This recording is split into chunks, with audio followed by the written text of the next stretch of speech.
Hi everyone. This video explains the gamification of the unit. Now this will be a very strange concept to a lot of people, if not everyone, but it's a fundamental part of the unit that you need to understand. I'm going to provide as much detail and clarity as I can.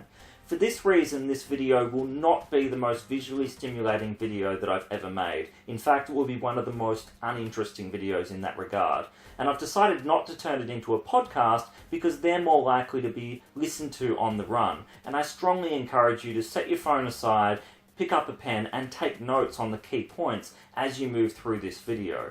This video will be screened in Week 2 seminars or in the first intensive if you're studying this unit in Trimester 3. So if you've seen this video out there a little bit early and you are going along to that seminar or intensive, feel free to switch this off now, you'll get to watch it there. But otherwise, please do set aside the time to watch this video carefully and in full. Speaking of Trimester 3, a lot of this video will actually be editing in bits of a lecture I gave. I don't like to call anything I do a lecture, but I was talking to a room of people and making a video in November 2016 for Trimester 3 when I did this unit last time. And you're going to use bits of that. I was actually tempted now in 2017 to redo the entire thing and make it a little bit more polished, to make the audio a little bit better. It's clear enough, so it'll be fine. But if I do a video like this at home, and you can probably tell already, I tend to speak quite quickly, and when I edit, I've got to edit out the gaps and all that kind of thing. So I think that hearing me, as boring as it probably is going to sound at times, talk to a room of people might actually be clearer and more useful in this context. But it also lets you remember that, see the differences when we come to our later and last topic on digital media and education between the different kinds of teaching and what the difference is between a traditional lecture and making media in video form like this. This isn't the ideal length for a video. I would like to keep this a lot shorter, but I want to put a lot of stuff in there and make sure that people see it. So please do indulge me. You're going to feel drained by the end of this, but I do hope that this is a valuable exercise, and I'll cut myself in here and there with a bit of extra info or expanding on a point when it's useful to do so, just to clarify a thing or two. But overall, it's back to Adam in 2016. Just to go into my teaching approach, this is really a summary of what I've been kind of showing you without telling you, but I want to be really explicit about that here. As you've already seen, I use a lot of multi-platform content, delivery, and assessment. That's going to be new to a lot of people. I'm all about the intersection between critical thinking and creative application. That's the key. That's the key to everything. That's the key to Media Studies 2.0 for me. That is really the key.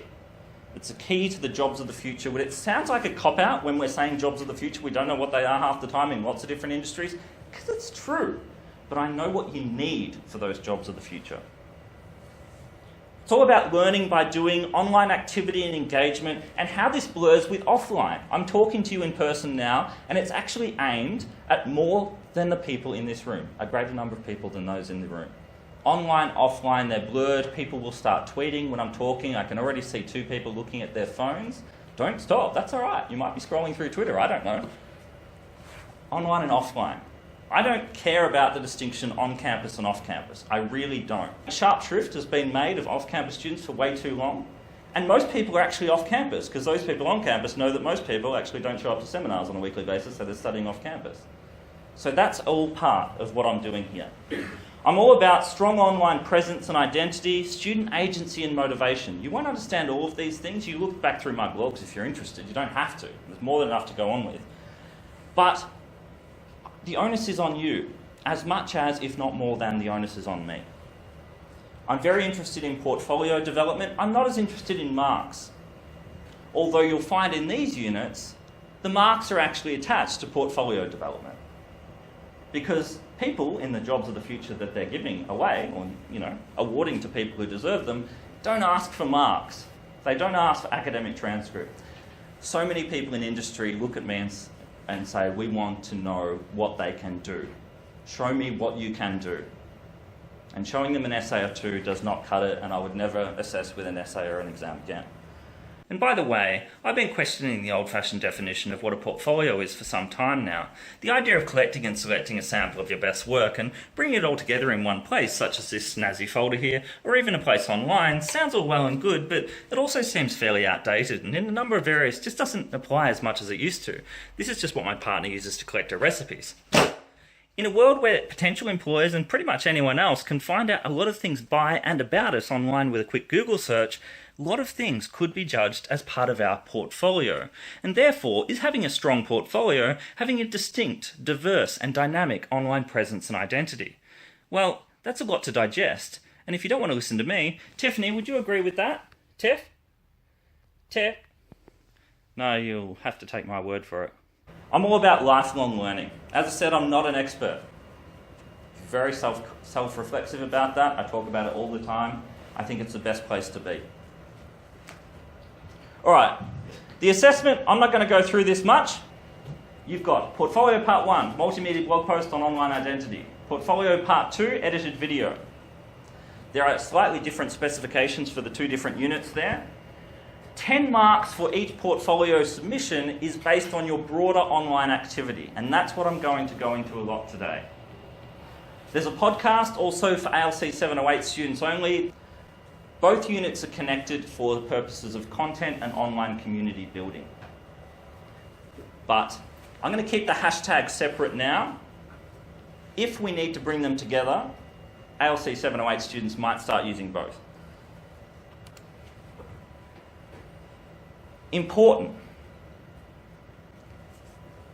This is a weird thing to hear from a teacher, but I'm going to be really explicit about it.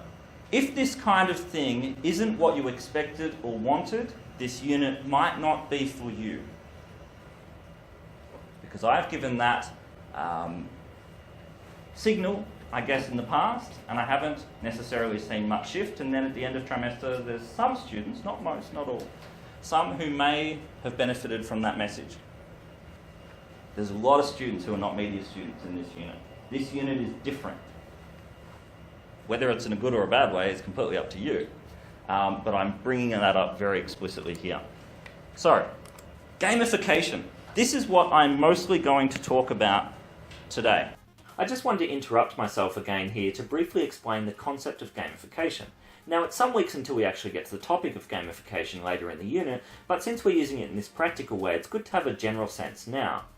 Gamification is the application of game design elements, bits of games, parts of games, to non-gaming contexts. In our context, this is education or study or learning. So it's not actually about making and playing games, even though a lot of people have a lot of resistance to the term gamification because it understandably does conjure ideas of games and gaming, and people say that I'm not a gamer and I'm not competitive. Well, you're going to have to trust me on this for now, but gamification is not about playing games or making games. It's not about being a gamer. They are inherently related to that because it's using parts of games in non-gaming contexts, but it's actually not about, in our context, being competitive. It's about being collaborative. It's about cooperating and learning together. So you'll see that as we move forward. But with that said, let's go back to the lecture. The Tiffit system. This is what I use, this is what I invented at the start of 2016, and I integrate into this unit in a structural form of gamification. And this is one of the best ways to learn something, learn by doing, learning by experiencing, to actually have something gamified for you. This relates to 10 marks of the allocated marks for Portfolio Part 1 and 10 marks for the allocated marks of Portfolio Part 2. The instructions will make that a lot clearer for you if that doesn't make sense. And this will be based partly on your Tiffit score, or mainly on your Tiffit score, and there's a backup that I allow you to provide a brief, less than 100-word description of your overall online activity. Again, the instructions will make that clear. Virtual currency. There are 5 different game elements I'm going to briefly talk about. Virtual currency is the first and probably the most important of them. It's a point system. It's a way to keep track of online activity in the unit, both for me, but also for you. I alone will do this to ensure consistency as unit chair across the whole cohort. So I'll be the kind of, what I'd say is kind of the game master, the hidden game master in the background, if you like. You'll see this come out in week 3, although it's already started 2 weeks ago. You start with 100, going back to this, image here, you start with 100 Tiffits and they're automatically deducted. I released the Getting Practical for Digital Media videos. You've already got 2 of them. You've already spent 20 Tiffits of what you've got there. By the end of trimester, you have 0, unless you accrue more. And that's the key. And you do that through unit-related activity. So what do you do to earn Tiffits? Well, About Me profiles. I'm not going to award them for LinkedIn. People already, probably have their LinkedIn profiles if they've shared them anyway. But About Me profiles, those who've posted on Cloud Deakin already got Tiffits. Obviously, you're not going to do multiple About Me profiles, I imagine, so where else do you get them from? Well, tweets are a big thing. Now, one of the key questions is, and I do this in multiples of 5 just because I don't want to go completely nuts, you might get 5 Tiffits generally for a tweet if it's unit related. Maybe a great one, really innovative one, could get 10. But don't stress about the specific number. It's not actually about the specific number, but you'll start to realise that probably after 5 or 6 weeks. You could share ideas and links on Twitter, news stories. The topics we'll look at are so full of content online that you could bring into the unit. You could have conversations. Include a hashtag strategically. Don't have a conversation where you put the hashtag at every single tweet, because that's not good Twitter practice. Maybe put the hashtag at the start, or if you've found you've had a great conversation, signal it to me by putting the hashtag there or putting my handle in. That's one of the few times you might put the handle in unless you're replying to me.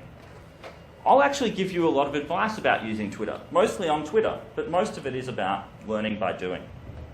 I'll track tweets by liking them. When I like tweets, it's really just so that I know what I've looked at. Just because I like it doesn't necessarily mean it got Tiffits. But that's just how I can see what I've looked at, because obviously I might have a few to scroll through. Now, people think, I don't want to tweet every day, and probably no one in the unit will. Some students won't even tweet every week. A really good way to get more Tiffits than the small number of Tiffits, relatively speaking, that you get for tweets, is to make media. If you spent an hour or 2 making a really great blog post and integrate other media into it, maybe even 2 or 3 hours, would you just want to get the same as you would have spent for 10 seconds, 20 seconds on a tweet? No. So making media and sharing that is a good way of upping the score as well. What you don't earn Tiffits for: any non-unit related activity. Following people. Retweeting tweets. You could quote tweets, add the hashtag in, make a new point, signal something in it. That's a handy way of doing things. But retweeting tweets, I'm not even going to see that. Liking tweets. Again, I could track retweets and likes if I had 3 lifetimes to do it. Clicking on polls. Lots of people thought clicking on polls is online activity. It takes you 2 seconds.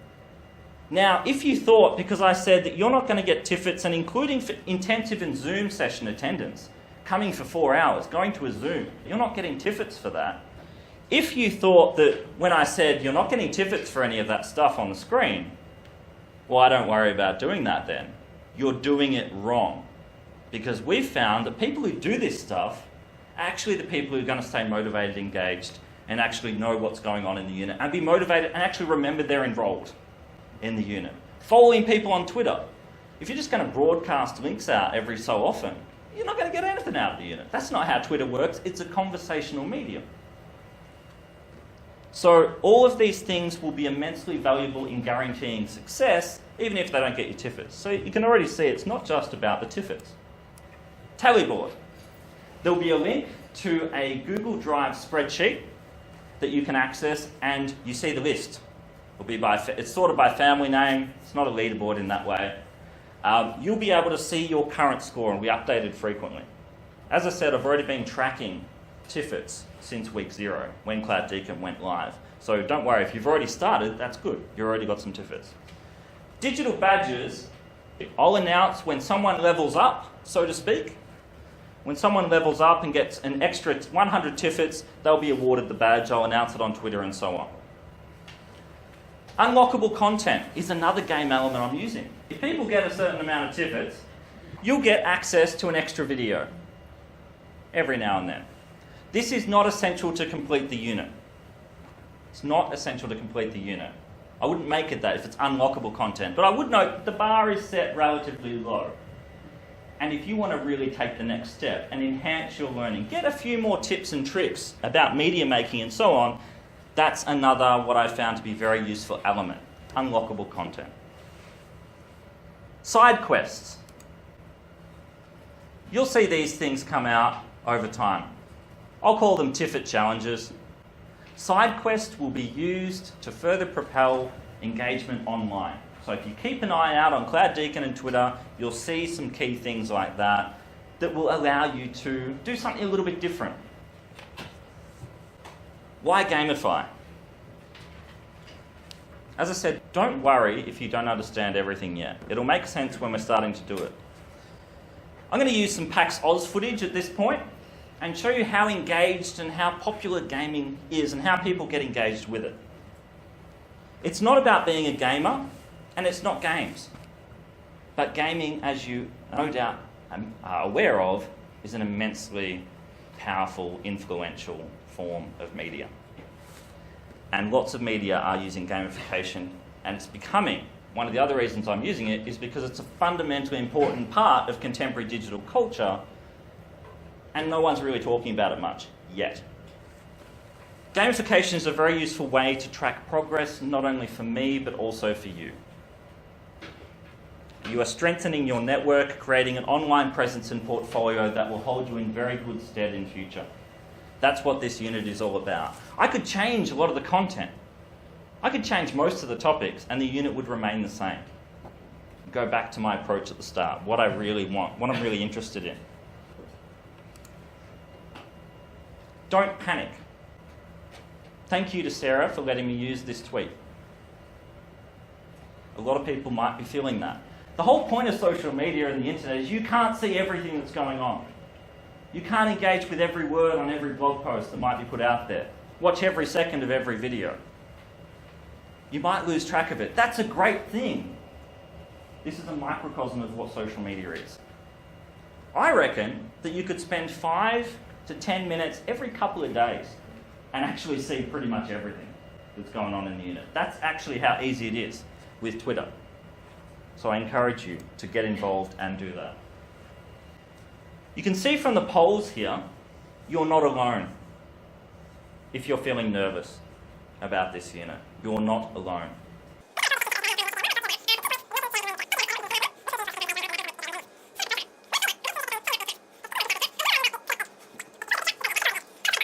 Please don't include our Twitter handles in your tweets. Some people panic, not only put the unit code in and one of my Twitter handles, they put another of my Twitter handles in just to make sure that I find it. I will find it. If you put the unit hashtag in, I will find your tweets. So don't worry if you've been doing that out there, but obviously if you do that, you're just going to spam people with notifications. So it's really important that you don't spam the hashtag and you don't spam people with notifications when you don't need to. Now, every now and then, tweets don't appear on a hashtag search. It's very occasional. It's more common that people use the wrong hashtag in a tweet. Sometimes Twitter just has a little bug in it and the tweets won't appear. Don't panic. It usually recorrects itself. Let me know if you're having major problems, but I've never seen it not recorrect itself. So if I haven't liked a couple of tweets, you might want to just check out the hashtag. Obviously I'm not going to like it in real time very often, so it might take a day or two. But keep an eye on that. You can easily just search the hashtag.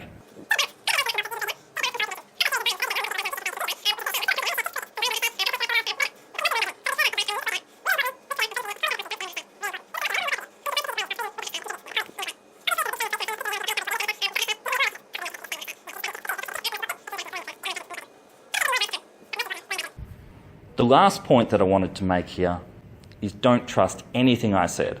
I blogged recently about don't trust the teacher. You don't have to go and find that. But I think it was actually one of the key points that I've really discovered as a teacher since I started becoming a teacher. And I don't criticise anyone on this point, but I could go on and on and on at you with a key message for a year. And it would not be as effective as necessarily hearing it from one of your peers or an industry practitioner. So in this unit, you will see student perspectives, you will see practitioner perspectives come in, and they're often saying the same thing as me, but it's often more powerful. Here is an example of some people you might trust more than me. Can you tell us a little bit about your broader experiences in this unit? Okay, so when I started this unit, I had a Twitter account but never used it because I did it for another unit. I had a LinkedIn account but never used it, and then I didn't have any other account. So with this unit, I managed to open up a whole different type of profiles from About Me to a WordPress. The first WordPress blog I did was the scariest thing I've ever done, one of. But now I just do them for fun because I actually enjoy writing blogs, and I never thought I would do that by the end of this unit. My Twitter, Twitter is just, it's another fun thing that I've just kind of gotten into the habit of posting. I don't even think about having to post for this unit anymore. I just do it because it's fun, and I don't even post related to this unit. So yeah, but it's growing so much, and I didn't realise how much it would actually grow in 12 weeks. So the content of this unit isn't as crucial as what you've actually been doing, the digital competencies you've been developing, the online interactions with students, is it? No, because just a lot of the unit kind of runs on its own. The content is just kind of there just to really start the learning, but really a lot of learning particularly has just happened through Twitter and all that stuff. There's been stuff that people have shared, or even in seminars that people have just talked about that I've kind of actually learned from that. And sometimes it isn't even stuff that is related to the unit, it's just real world things that you can actually learn from other people. I really actually was a bit skeptical when I started this unit because even though I have so many social media platforms, I don't really use them. And it kind of scared me a bit to actually have to put myself online and tweet and stuff. But honestly, it got so much easier, and I'm so happy I actually did it. And yeah, it taught me a lot. And yeah, it got me out of my shell a little bit more, blogging and stuff. People have been telling me for years to blog. And I'm really happy that this unit actually made me do it because I really think I will continue it. Can you please tell us a little bit about your broader experiences in the unit? Sure. So with me and digital marketing and digital media in general, I was relatively active on it for a while, and then before I came into this unit I'd been not as active for a few years because I was just nature shots and didn't think people wanted to engage. And so even though I work in it and I study it, for me it was a real kick to be able to inspire me to go back into digital and social media and get involved and learn the intricacies of digital media, which I've really, really enjoyed. So the Media Studies 2.0 approach of making and doing, do you feel that that's really benefited you? Yeah, because you're kind of teaching yourself more than having someone else tell you what to do. And as you said, at the beginning you told us you're not going to teach us how to use Twitter and stuff. And I think that was a really good thing because when you figure it out for yourself, you're more likely to use it properly, if that makes sense, or yeah. Great. And you probably get that sense of achievement in doing that Yeah, as well. exactly. When I first made my video, I was oh my god, I can do that. And in terms of your interactions with people on Twitter, how have you found the networking that you've done in this unit?